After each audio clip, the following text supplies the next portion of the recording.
Well, I guess I'm jumping on the bandwagon. All right, so we're going to get right to, if you hear tornado sirens and stuff going off, because we're under tornado watch right now, and you might hear thunder and lightning and stuff. But let's try to get this done. Green, the 95E, the green stylus on the turntable for all this test, the entire time it was on there. I'll talk about it as I go through the records. Let me start with some of the stuff that was used. This is, again, we're on the LP70X. This is an update on that. I know there's been a lot put out there now about it, and some of my findings are stuff that I found as stuff was coming out. I was like, I don't know if I completely buy all the reasonings given by Audio-Technica. I think there's more to it than just lubrication. Okay, so for this test, we went through several albums. We went over 20, and I'll get to that in a little while too and tell you why. But first, let me say, stuff used was the stabilizer that we've looked at, that we've had before in previous episodes. The weight stabilizer. I went to a shorter, smaller one that is matches well with the LP70X, but so I could close the dust cover while I was playing, and we'll get to that and why I wanted to do that as well. Also, the acrylic mat was used at times. The stock, the one that came with it, the felt that came with it, a thicker aftermarket felt, cork, and rubber mats were all used, and some used in combinations. And what I settled on, and I'll tell you why as we go, I settled on for probably the second half of all this, was the combination of the rubber and the cork. And I'll get to that too. So I used two mats for most of the test, probably the second half of the test. All used records were cleaned using microfiber, clean, brand new microfiber cloths. I have a whole Costco pack of them. Distilled water with a couple drops of rubbing alcohol in the distilled water. For all used, which there was only a handful used, this is almost all brand new records, which I refuse to go through that process with brand new records. I have a hard time buying a brand new album and saying I need to go through the whole same cleaning process as an old used one. I just don't have it in my mind to be able to do that. Now, besides doing all that to the used, I also did the process what I did to all the new ones as well. But all the new ones got the treatment of this kit here on the record player, which my method would be, I would dry clean them. I did not wet clean brand new albums. I'd start with this brush here and this gets, you know, the bigger stuff and all that. Then I would hit it with this one. And then, and I know I've used the wet as well before. I didn't for this test. I wanted to be pretty consistent. And all of them got the anti-static Audio-Technica carbon fiber brush. Okay, and I clean the stylus about every 2 records with the little stylus brush that comes with this kit. Now, let's get to my findings. We started off, put the new stylus on and started playing records. First record, Elixir, another Elixir, All Hallows Eve. It played fine, no skips or loops. Didn't sound as good as I was hoping. I was kind of let down. I thought it was, and I'll get to this, I thought it was the quality of the recording. Later on I found out it wasn't that at all. So that played fine. And after that one I was like, oh, well, great. So my son and I were excited because we had found an Iron Maiden album at Walmart. And okay, brand new, I guys mentioned too. Elixir brand new, Iron Maiden brand new. These are all gonna be brand new unless I mention otherwise. That would make it easier. One of the comments previously was about when I was testing on the Nirvana Bleach album, I had that spot I was using. One of the comments were, you know, it's a bass heavy spot on the record, and you made kind of a joke about it and saying, well, Chris was hitting that bass and whatever. You know, the point is, and that's why it was looping right there. Well, I thought, well, maybe there's something to that. I don't think that's it, but okay, whatever. Well, that's not it, because this was the first time that it ever looped before it even started the song. I could not believe it. Put the needle down. Right when it was about to start playing, it actually started looping, and it wouldn't even start playing the song. It was not a good start. My son and I were very disappointed. Looped right off the bat. On the first, I think it was the first 2 songs combined, or was it the first song? It looped 9 times. 3 of them wouldn't fix itself, which was the first one was one of them. And then And then some of them would self-correct after about 3 or 4 loops, sometimes a little bit more. All through the album, first and second side loop. At that point, I was like, well, the elliptical apparently did nothing, because here it is that, you know, I was hoping the elliptical would help a little bit. Some people said it would, some people said it wouldn't, some people said it'd make it worse. At that point, I was starting to go, maybe the people that said it'd make it worse might be right. But we moved on from there. The next album, I said, well, you know, I've been wanting to open, I've had this sealed for a long time, wanted to open it and play it. I've had the tape, I've had the CD, I've had all that. Of course, I'm a big Pink Floyd fan, so I've got to have Dark Side. But I never had it on vinyl till now. And thank goodness it played perfect, and I was real excited about that. Don't know why after Iron Maiden had such a hard time, it played perfect, but it did. We actually tried playing this, I think it was after the Iron Maiden. We found this the same day at Walmart. And it was on clearance for $15. I know why it was on clearance now. This is horrible. This is horrible music. We didn't even, I stopped keeping track. It was so bad. So this is what happened. This is significant, actually. So I'm playing this, and now this is actually the second album that was played on this test run. And we were sitting there listening to it, and I was so frustrated at that point after Iron Maiden. It just broke my heart because it just looped the entire time. I went ahead and added a twist tie, a wire twist tie, and added a little bit of weight to it, which brought up, it went from 2.27 to 2.38 grams. And it helped a tiny bit, it felt like, for a minute. Then it started looping again. I said, oh, I'll be dang. So then after I flipped it and went to the other side of this horrible album, it was still looping really bad. I added a second wire or twist tie and a little closer to the stylus on the tone arm to get a little bit extra weight, and then it brought it up to, I think it was, I'll show B-roll, I weighed it each time, I think it was 2.57 anyway, but it was in that range, and that's, now I'm way over 2.2 advised max weight for that stylus. But anyway, it really wasn't helping that much. It helped a little, but it still would loop. But one thing I started noticing by the time I got to the next album, which was this one, and it sounded horrific. And I'm like, I got to take those off and see if that's causing it. Took them off, and indeed it sounded a lot better. It was too much weight apparently, and it sounded way better. And once I took those off, it did loop. It did loop on the first side of the first. This is a two LP set. It did loop on the first side of the first, on side A. It looped. I took the wire ties off because I just could not stand the sound, the twist tie, excuse me. And the sound improved greatly. I don't think it looped anymore. It actually didn't loop the rest of the time. I thought, okay, well maybe we're on to something. And it played side B, side C, and side D perfectly, no problem. So then that's when I broke out the Pink Floyd. So excuse my order. I don't know how this is going to be edited, but that's when Pink Floyd was broke out. And it played perfectly, and I'm like, okay, so now we're out of the woods. All this time I'm going, you know, maybe there's something that the elliptical just doesn't sound as good as the conical to me. The blue one sounded better than the green. I'm going, this is wild. But then I started thinking, well, maybe there's something to that break-in period. I don't know. We'll just keep going and see what happens. So after that, after Dark Side of the Moon, I went ahead and put on my Live at Pompeii, which has the greatest version of echoes ever recorded. And I'm glad that they took that Live at Pompeii, the two-parter, the beginning and end of the Live at Pompeii concert, I guess, performance, if you will. They put it on one side of one of the albums, which I'm so happy they put it together. It's why I love this album. And it played perfect the whole way, thank goodness, because I would have hated it to loop. It played fine. Both Pink Floyd albums played fine, which is great.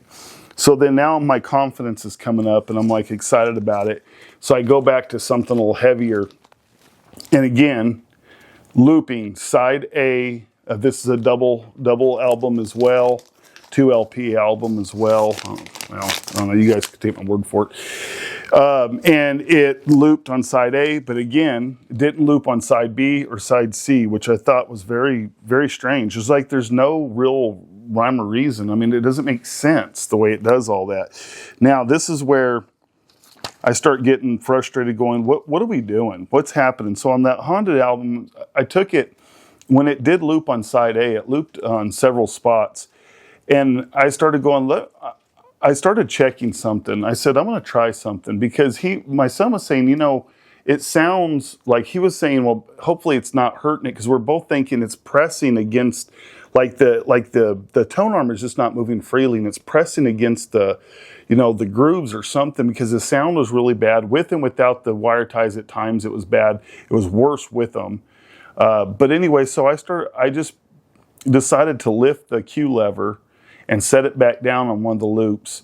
And when I did that, I noticed it was probably, a good 10 or 15 seconds away from where I lifted the tone arm. I said, wow, it shouldn't be that much. So I decided to start checking it over and over again in different spots it would loop.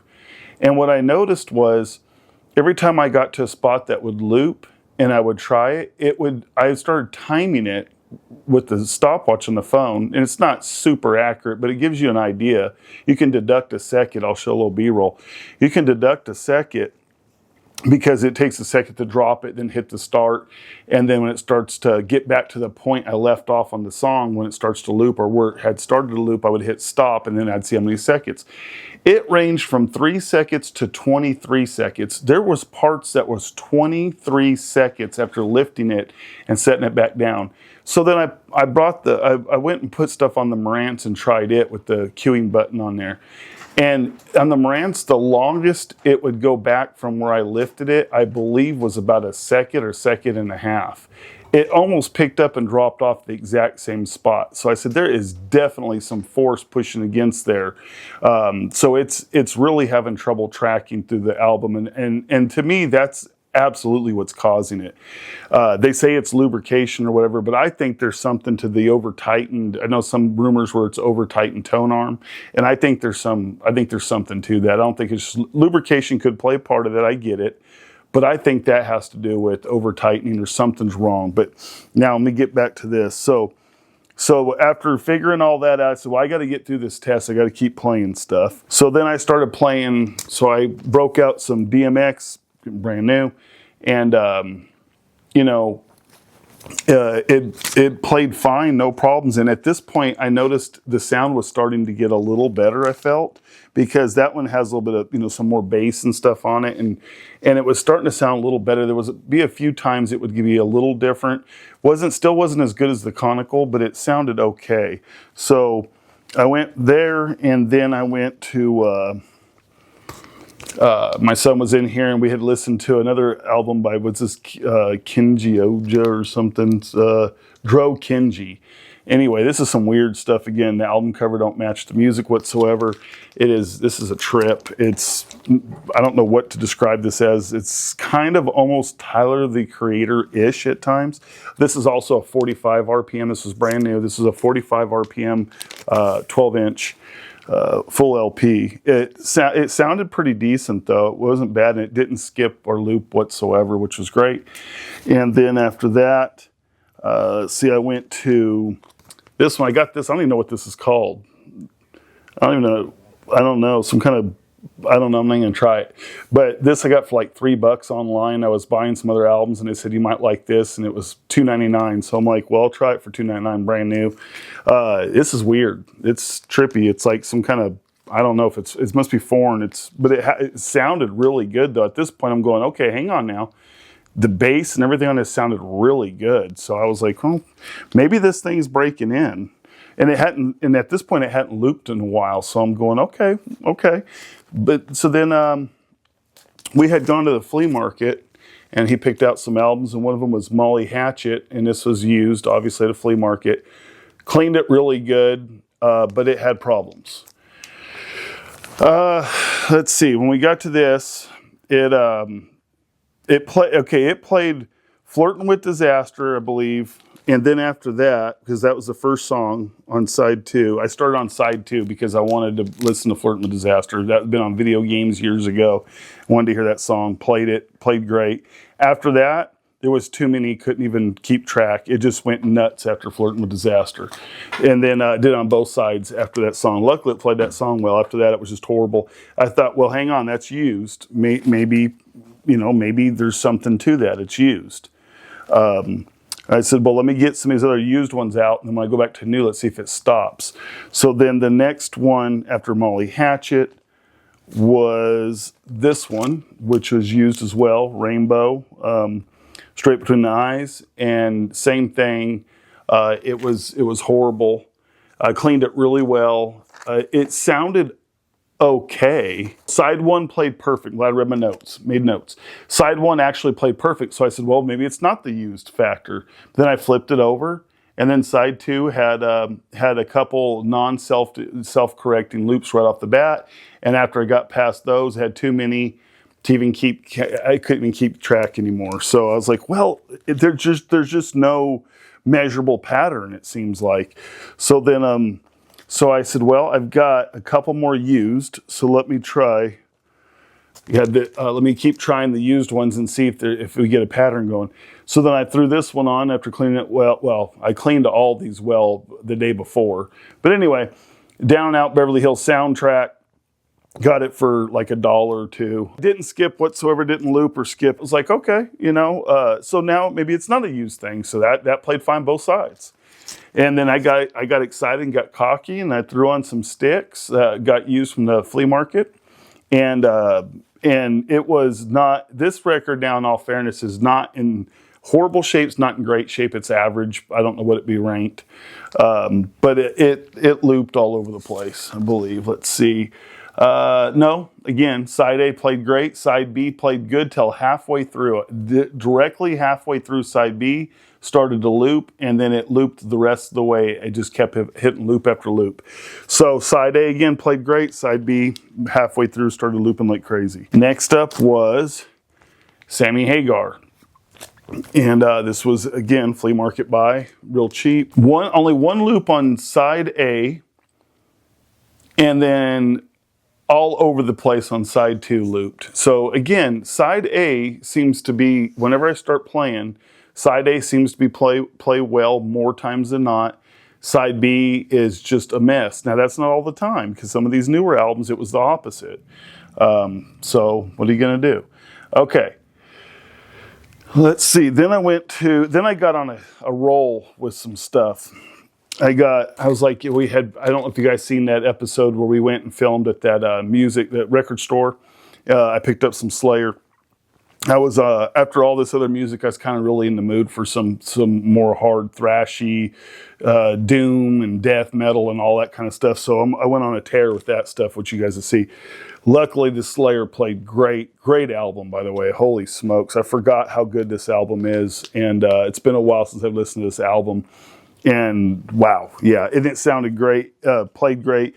At this point, sound-wise, the Elliptical, in my opinion, when not looping, sounded, at this point, I think it started sounding better than the Conical. So just so you know, there is something to the break-in period, apparently, on these ellipticals. I mean, these stylists. I know there is, but I always thought it was a little overrated. But I will say, and it's kind of hard to judge because it's on this record player and with these problems I'm having. But I will say, sound-wise, the Elliptical by this point in the test was sounding, at this point, probably a little noticeably better than the blue Conical that comes with it, the 95C. Okay, that was followed with some Death Dealers. Probably not my favorite album or favorite music, but I was in the mood for that stuff and it kind of scratched the itch. Then this is a banger, straight up Bolt Thrower. This is a banger. I mean, one of the guys I watch all the time mentioned this album. He mentioned Bolt Thrower, and I asked about this album, and he's like, "Dude, it's a banger," and he wasn't kidding. I mean, if you're into that kind of music, it's great, and I was just in the mood for it, and I kept going with it. My son wasn't in here listening. So he listened to some of this stuff, some of it he didn't. Raw Noise, probably not my favorite. This one wasn't great, but it was okay. I mean, after Bolt Thrower, I should have saved Bolt Thrower because Harder Attack, some of it was okay, some of it was. Anyway, all these played great, by the way. These ones, all brand new albums, all played great. I guess I should say. I'll let you know when something didn't. Crazy album cover. Crazy album. Played great, though.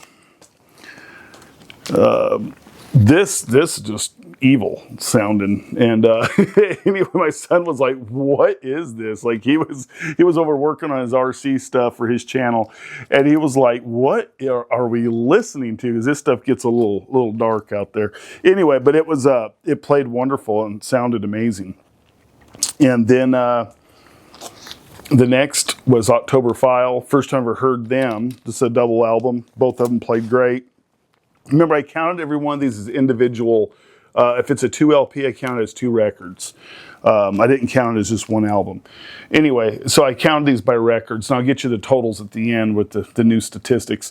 Anyway, so after that run of it doing so well, all those brand new thrash, metal, death, all that kind of stuff, it played really good through all that, and I'm thinking maybe, I was hoping that maybe the break-in period made it better, and I don't know, maybe something with the turntable was getting better. I don't know.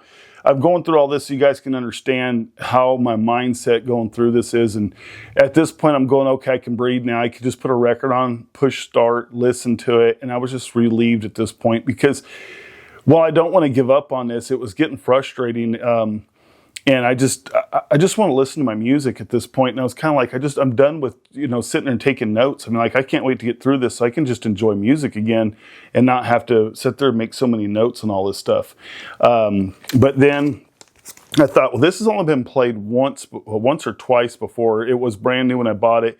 I've only played it a few times, Crosby, Stills, Nash & Young. And I was like, I'm ready to bring it down a little bit off all the thrash and stuff. I was in the mood for some kind of harmonizing and stuff.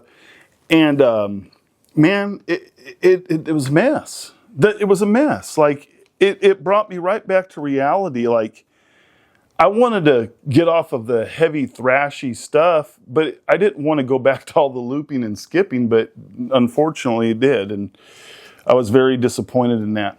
I had picked up a 45 that's kind of it's pretty used up, pretty rough. It's a Terrence Trent Darby. It's not even wishing well. It's Greasy Chicken and Sign Your Name. It's kind of horrible anyway, but it absolutely played like trash. I don't think I made it through either side. It just looped the entire time and it was horrible. It is not like 45s at all. So there was that. And then my oldest son, Abel, and his wife, Ashley, bought me this record, Queen's Greatest Hits. It's a double LP. And I was like, okay, well, here's a brand new album. After those Crosby, Stills, Nash & Young and this 45, which is really old, been played a lot. I thought, well, I'll put this brand new album on. And nope, it looped all through it. Now, I kept track. That was the last one. That was number 32 of all these, which happens to be my lucky number, but it wasn't so lucky this time. So I went ahead, and since this was the last one at 32 albums I kept track, or 32 individual records I kept track of, I went ahead and made extra notes on this one, and I want to go through that more detailed since that was the last one. It was brand new and everything. Okay, so on side one, another one bites the dust, looped all throughout. I'm listing the songs it looped on. If it's not listed, it didn't loop. Killer Queen looped twice in 2 spots, self-correcting. Fat Bottom Girls looped at beginning of song, then several different spots at the end, which one of them was not self-correcting, one of them was, or a couple of them were, I think. Side 2, Save Me midway through until the end, multiple looping. Side 3, Now I'm Here, several quick self-correcting loops. So they would self-correct after 1 or 2 loops. Good old-fashioned Loverboy, bad non-self-correcting looping all throughout. None of them would self-correct on that one. Side 4, We Will Rock You, started looping middle of the way through and all the way to the end of the song. We Are the Champions looped all the way. And sound got really, really bad before the end of it. It was so bad I couldn't even listen to it. It sounded horrible. And something I found out when it was doing that, and this gets back to what I was talking about earlier on the mats. What I want to talk about on that, it got at the We Are the Champions, at the end of that, it just got so bad I couldn't listen to it. The sound was so horrible. It got crunchy and weird, and what I noticed was the static electricity at that point was out of control. And this happened, I didn't talk about this. This would happen throughout listening to some of these.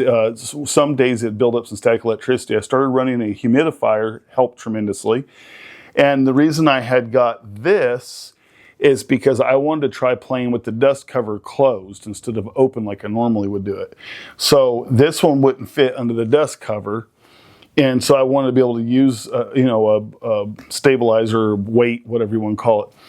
So what I did is, when I was going through the mats, trying different combinations, I noticed in my experience for the static buildup, the least amount of static buildup, the combination of the rubber mat on the platter and then the cork on top of the rubber seemed to be the best combo. As I tried all these in combo, all these different mats.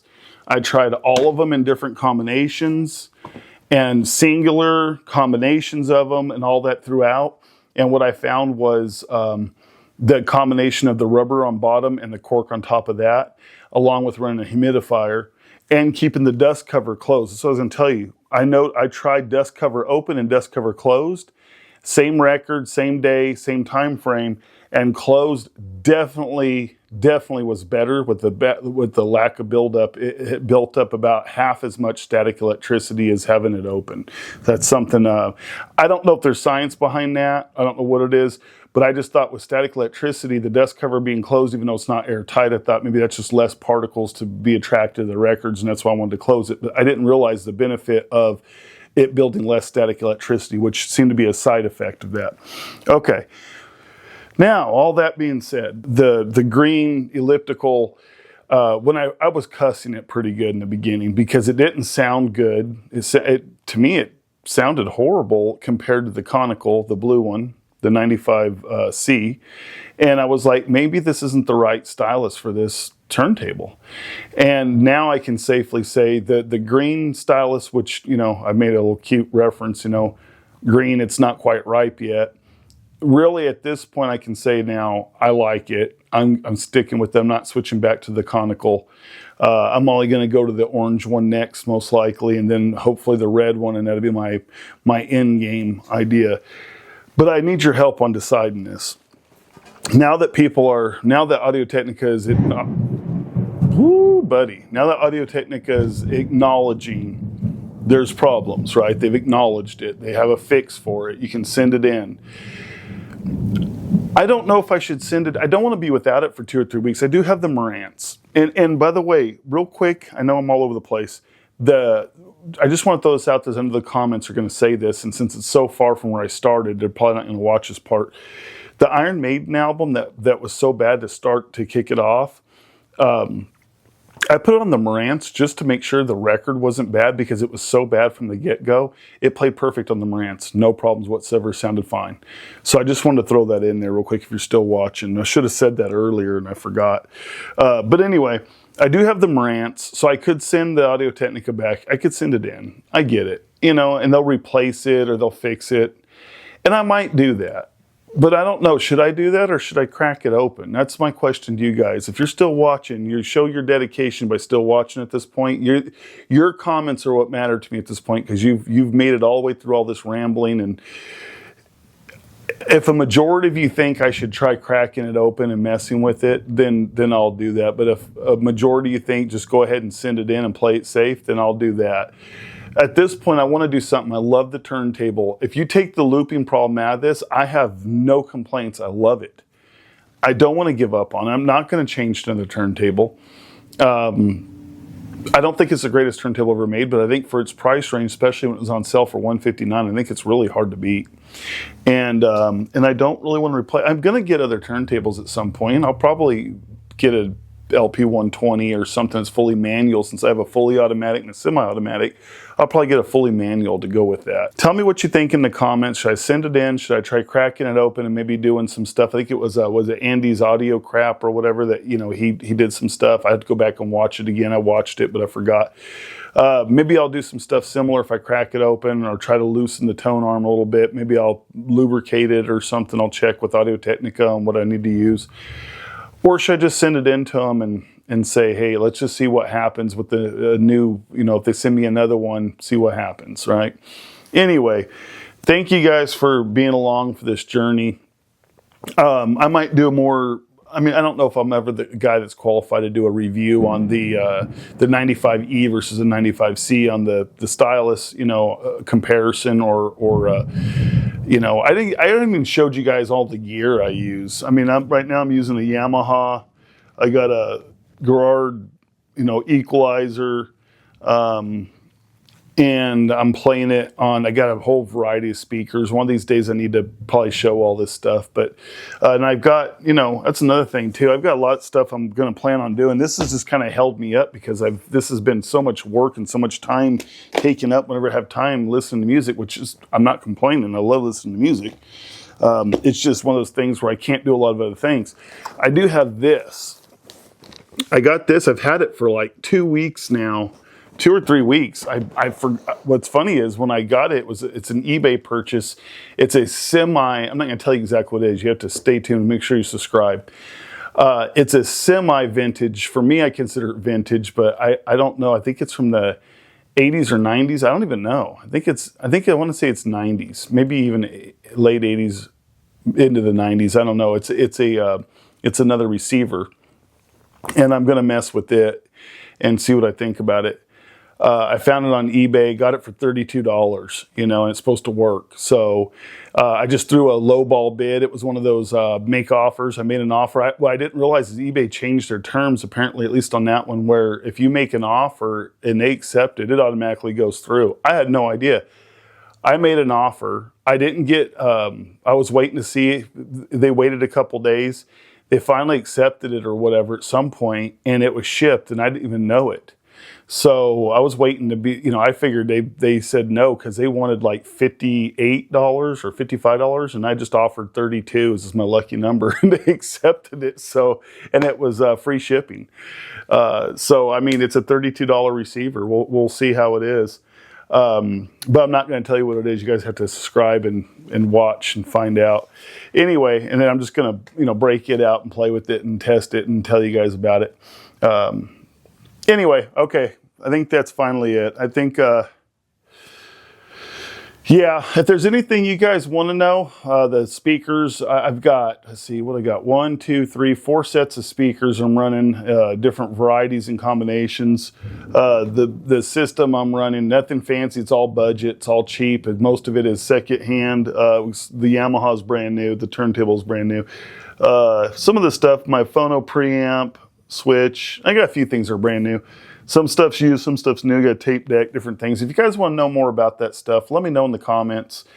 Thank you for watching. This has been really fun. I love the vinyl community for the most part. I promise you one thing though, I'm never going to be an audiophile.